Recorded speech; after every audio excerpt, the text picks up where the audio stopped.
I think if you look at history, we have these waves. Every time there is some technological innovation, be it the internet, be it the iPhone, there's always this initial period of time. The large companies that come out of it are all consumer companies. So if you think about from an internet wave, right, it was the Googles of the world. And then there was a period where there was not as much, right? And then suddenly it's like different apps of the world. So there are these windows that open when a new technological innovation comes out. It gives some space for people to actually be really innovative and come up with things that are change a user's behavior. Now, however, these innovations, after a certain period of time, after a few years, I would say, it's all been done. Like the big opportunities get taken. And in consumer, it's a winner take all market. When you reach that level of product market fit, you actually squeeze out the entire market and it is one or two players take the entire market. And there's no space for other players to come in and build another search engine after Google has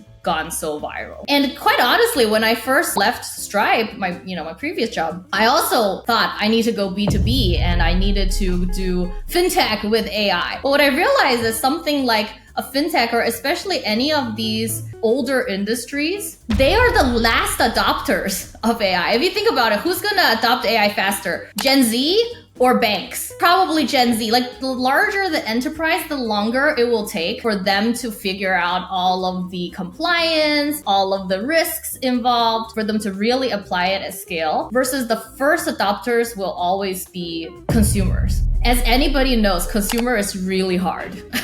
I knew that going into it. That's why I was not brave enough to do consumer in my first company. You really have to have that trial and error mindset. You just need to keep grinding until you see the sparks. And then you almost have to collect all of the sparks in one place. And then once you have enough spark, it will suddenly cause an explosion.